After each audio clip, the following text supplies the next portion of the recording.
begins with a motion of urgent national importance on security in the Federal Capital Territory. Lawmakers are worried about the increased spate of kidnappings in the nation's capital. They thought that since the compulsory registration of and linking of national identification numbers NIN by the federal government, there has never been a time it was deployed to tackle or address the pressing and scary state of insecurity in the Federal Capital Territory or the nation at large. Further worries that since criminal elements in and around the Federal Capital Territory are speedily evolving from the norm to advanced techniques of criminality, the security agencies of government ought to urgently move to digitalize their operations to return the Federal Capital Territory to its safest haven. Next, the House considers a bill to amend the Electoral Act. Sponsor of the bill, Honorable Francis Waive, believes that certain concerns observed from the 2023 general elections must be quickly addressed. I take your indulgence to consider another amendment that I propose. In the 2022 Act, the matter of electronic transmission of results was not definite. I think that we are the lawmakers. We are the ones that make the law for the country. I think we should not make a law that will be vague, that will be interpreted differently by different courts of law.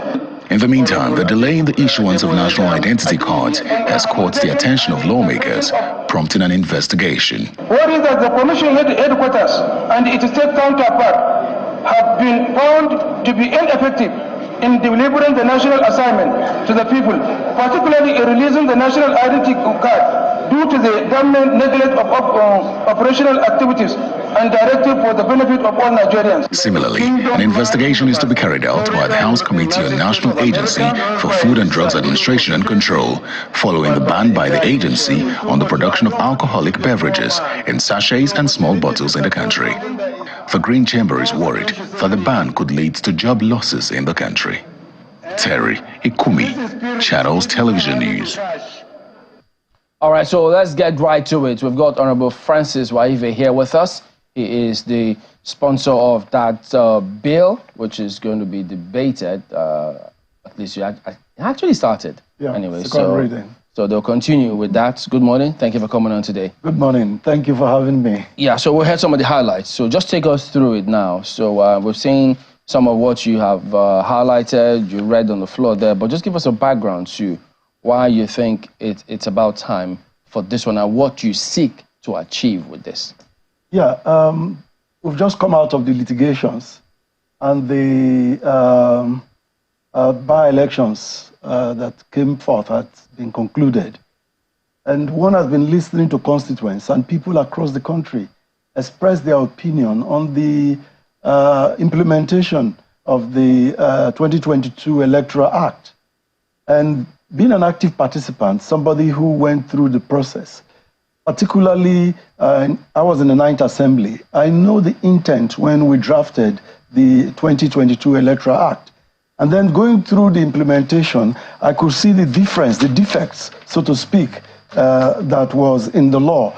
So I thought that being in the 10th Assembly, it's my privilege to bring that up on the floor for lawmakers, also in the National Assembly, to take another look at the 2022 Electoral Act with a view of curing every defect that is there. For instance, when we were dealing with it in the 9th Assembly, our thought was that results will be transmitted electronically. We even toyed with the idea of electronic voting, but that didn't seem to fly. I remember that INEC had to be invited and people from NIMEC had to be invited to talk to us about that possibility. And there was this talk about some areas of the country not being able to support the electronic voting. But we concluded on transmission. And in fact, the INEC guideline seemed to support that. All their discussion on television showed that it was going to be electronic transmission of results. But what we saw was that they don't happen. And then the courts, relying on the fact that the INEC guidelines were subsidiary legislation, as it were. In fact, even the Electoral Act is subsidiary to the ground norm, which is the Constitution. So on that basis, INEC was able to beat that idea of not transmitting results electronically. So this time I want the Electoral Act to be specific, to be clear and precise, that results from every unit will be electronically transmitted. This would completely do away with collation centers where most of the magic happens. It would completely do away with what was called the incidence form, which manifested itself in another way in the 2023 election. Another thing I seek to achieve is the issue of accreditation. INEC had told us, both in their guidelines and their public discussion, that no accreditation, no voting. BVAS was the game changer. And that was what all of us believed in when we went into the elections. But going there, we found that several people who were not accredited, they voted. So this proposal, amendment I'm bringing in also encompasses that. No accreditation, no voting.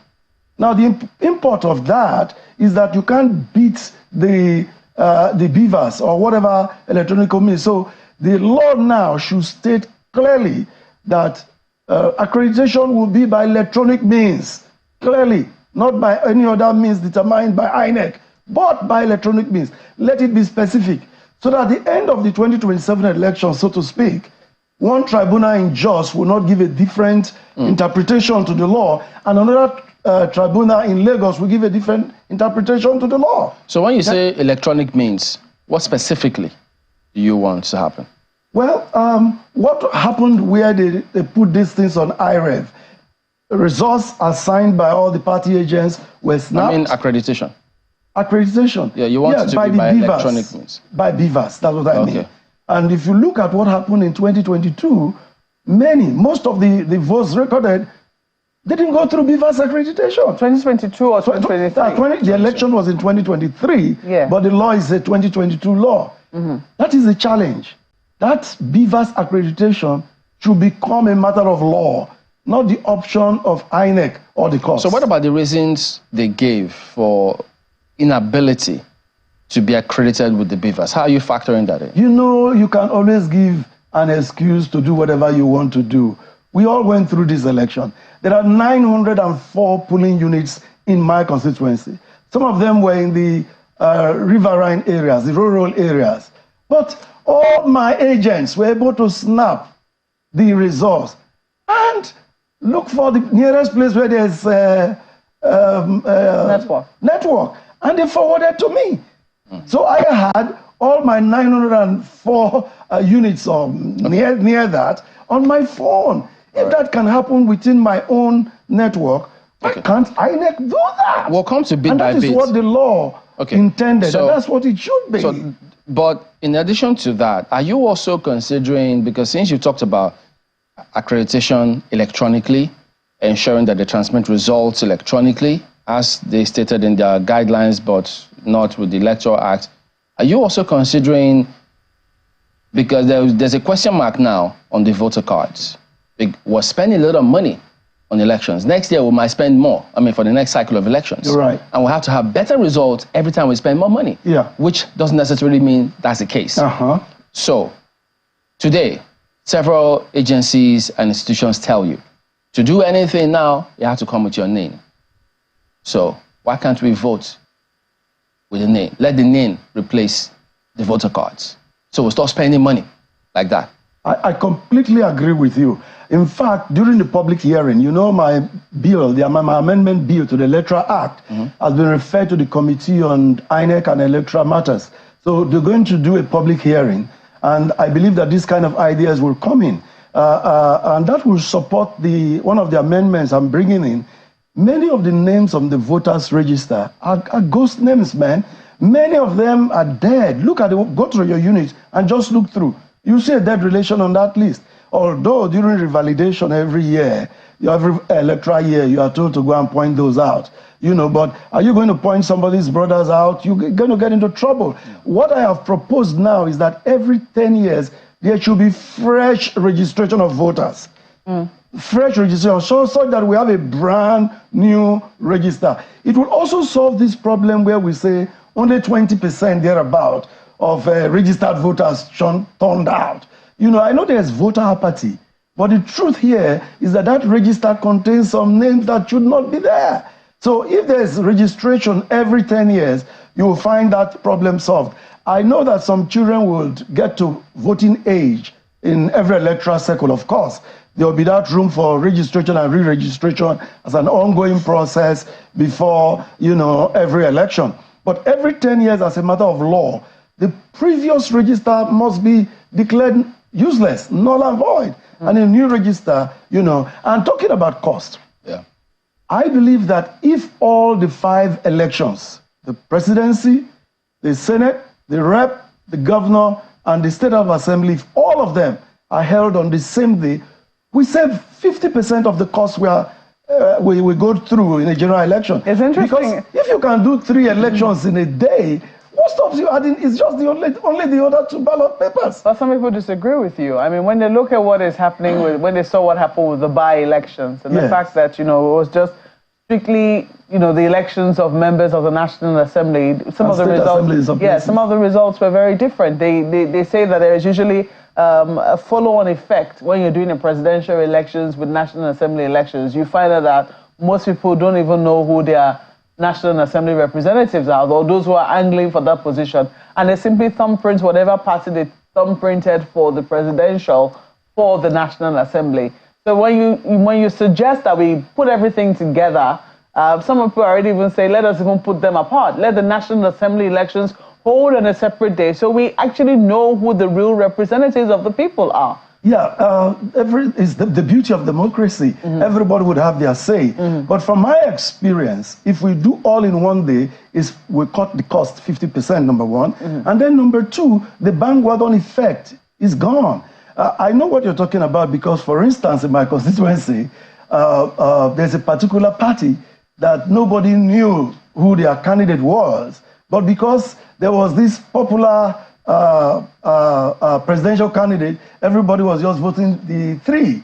And so that bandwagon effect you're talking about. If they ever had a candidate for Ugele North, Ugele South to do federal constituency, which I don't even know if they had, and the name of the person, but they have got 20,000 votes. Now the issue here is that even if you spread it 1 per year, you're still going to have the same thing. So you go on an aggregate scale of preference. What do you want to do? Because that bandwagon will always be there. But if you do all in one day, the likelihood drops. And then you get a more credible result that is nearer the wishes of the Nigerian people. But by the time you stagger it like what happened the last time, you find that people now learn, so you can do without beavers.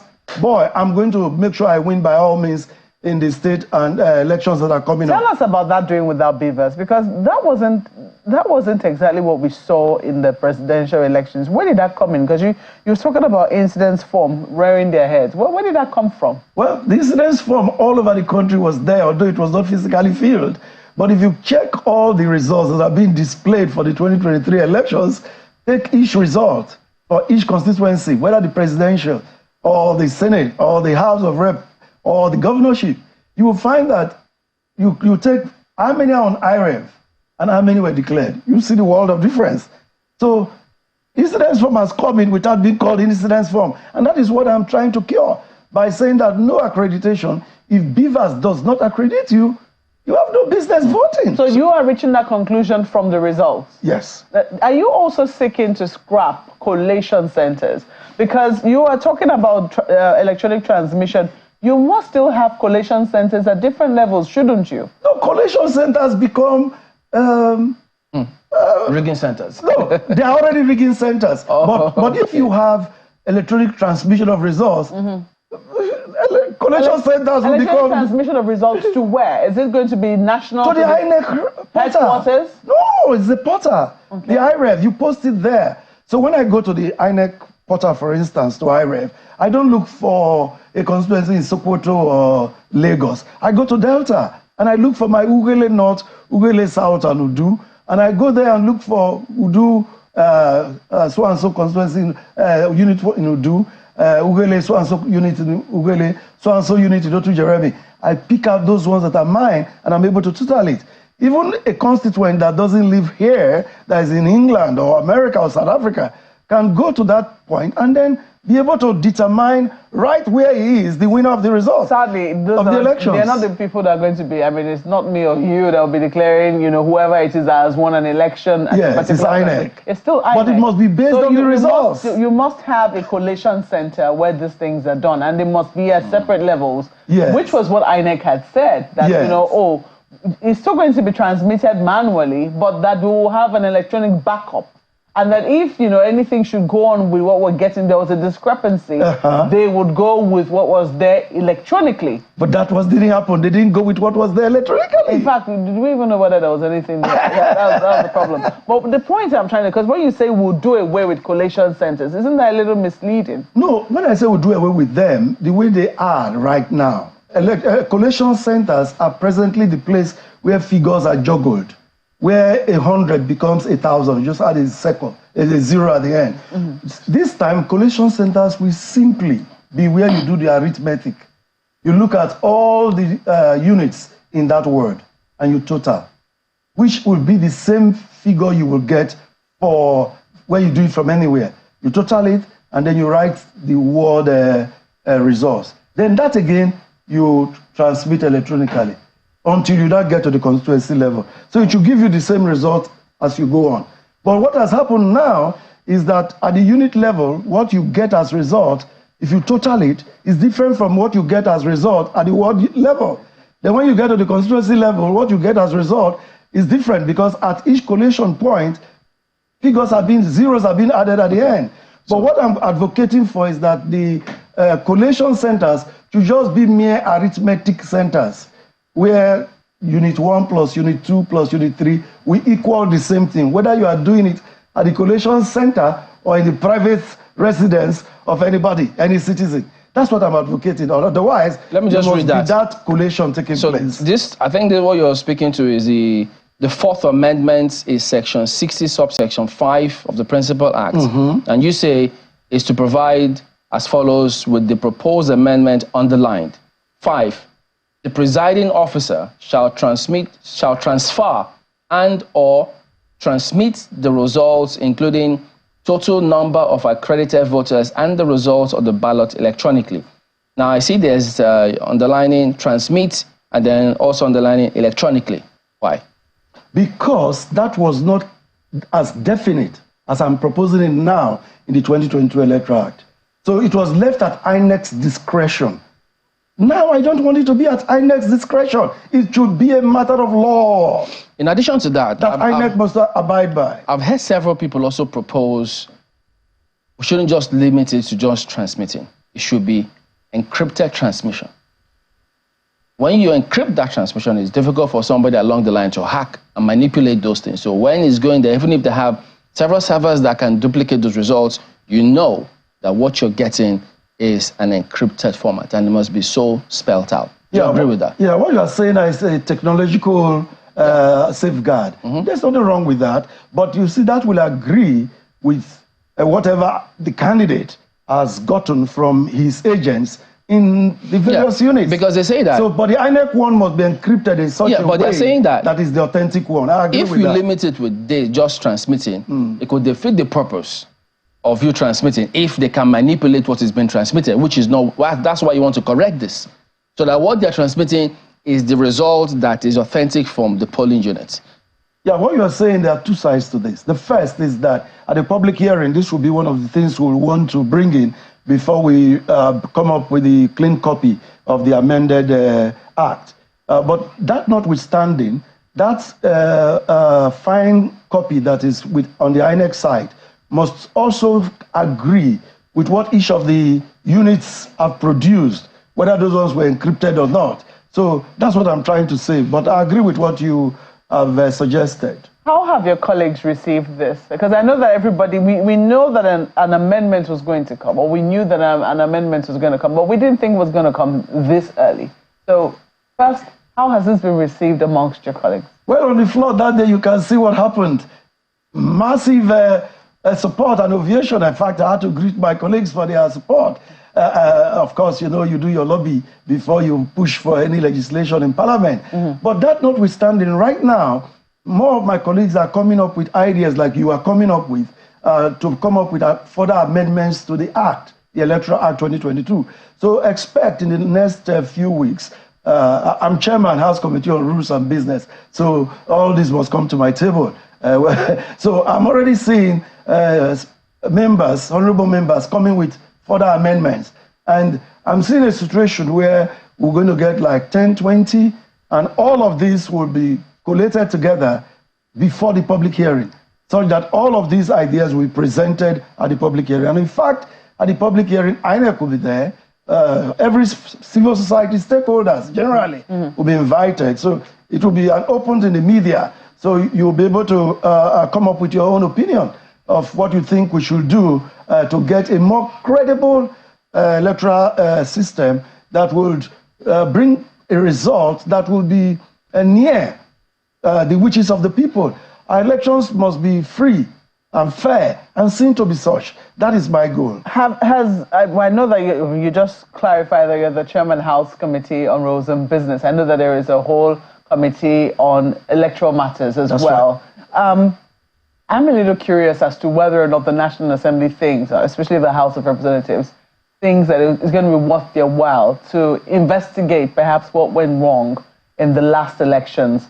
Because, you know, till now, people are still expecting some explanation from INEC, and they think that the people deserve to know, to get a debriefing of what transpired in the last elections. Is this something that the House of Representatives will be able to take on? Okay, you're like giving a suggestion that the House should invite INEC to... I'm not giving a suggestion. To debrief I'm asking, the committee on electoral because, you know, there was a failure somewhere, yes, and INEC did acknowledge that there was a system glitch. That was what they said, where the IREV did not work. Yeah. Is it something that is within the remit of the National Assembly to investigate, to put INEC to task, to say this is how much Nigerian people gave you? I mean, after all, the National Assembly also appropriates money to INEC to ensure that certain things work. Don't you think that the National Assembly can also demand some accountability from INEC? Yes, you're right. We have a constitutional mandate to do all of that, to investigate anything, anybody, any institution in the country. And I believe my colleagues are listening. The chairman of the members of the Committee on INEC and Electoral Matters, this should be an idea for them to roll on. And by the time they, as they keep discussing with me over other matters as chairman rules of business, it will be something I would also suggest. Why don't you bring this on the floor? Of course, there would have to first be a motion by any member, any of the 360 of us in the House of Reps, or any of the 109 in the Senate. There has to be a motion by one of us to say that there's a need to do this investigation, and that motion has to pass on the floor. When that is passed and referred to the committee, that now gives the committee the powers to conduct such an investigation. So that process must be observed. And I believe that as my colleagues are listening, we will get there, because we must, our electoral system must be progressively improved. We must not go backward. We have a sustained democracy for 25 years, and we want to look forward to sustaining it for another 100 and 200 years going forward, so that it becomes better and our people will have confidence in the electoral system. That's the goal. Well, there are so many other issues to raise. Thank you, Chimole. So many other issues to raise with you, but for the exigency of time, Honorable, let me just ask this one. One of the things that a number of people have worried about is also how cumbersome the recall process for a legislator is in the event that they feel that the fellow is not doing well enough. Is that something that is also being considered, or this is just about the process of getting them into the office and not the process of removing them? Well, the matter of recall is already provided for by law. Any one of the 360 of the members of the House of Representatives or any of the 109 senators can bring up a proposal to amend the law for recall as presently provided for by the extant legislation. And civil society could also bring about suggestions. But my opinion would be that we consider what happens in other democracies. If you study what we call comparative legislatures, you want to look at what happens in other climes. How different is it from what happens here? So we must not make the process so cheap that every day you have a legislature being recalled, and by the end of a tenure, you have a different set that were elected in the first place. So if I don't like the face of my legislator, or he didn't attend my father's burial, or he didn't send money for hospital bills, or paid my child's school fees, I can just get him out. We must get the process. But I'm pretty sure, Honorable, my apologies, I'm pretty sure that you understand what I'm saying. Yes, because a number of people have complained that there are certain legislators, they don't want them anymore in the office, but the process of getting them is very, very cumbersome. I'm sure it's something you also think about. Just this one last one. In what way does this process that you are advocating address the issue of voter apathy? You know it exists, you mentioned it earlier, but does it in any way, manner, shape or form address the issue of voter apathy? Sure, it does. First, when we do re-registration every 10 years, you'll find that voter turnout, the percentage will be so high that voters will now begin to have more confidence in the system, knowing that people are turning out in that sense. But then the issues of voter apathy also have to do with all these issues we are talking about, so that if we cure them, the results of elections will resemble what people voted for, and that will increase confidence, and voter apathy will be dealt with when that happens. Not this time when, after you voted a popular candidate, and then somebody who scored 20 votes will go to court against somebody who scored 50,000 votes, just to look for an avenue, to look for one technicality to remove the popular candidate. And then what happened in the litigations recently, not something to think about. And then this person with 20,000, 50,000 votes, his votes are now being declared wasted by the judiciary, and a man who scored 5 votes is declared winner. It increases this voter apathy thing. That is why one of the legislation I'm bringing forth, one of the amendments, is that any frivolous petition before the tribunal must be faced with huge fines.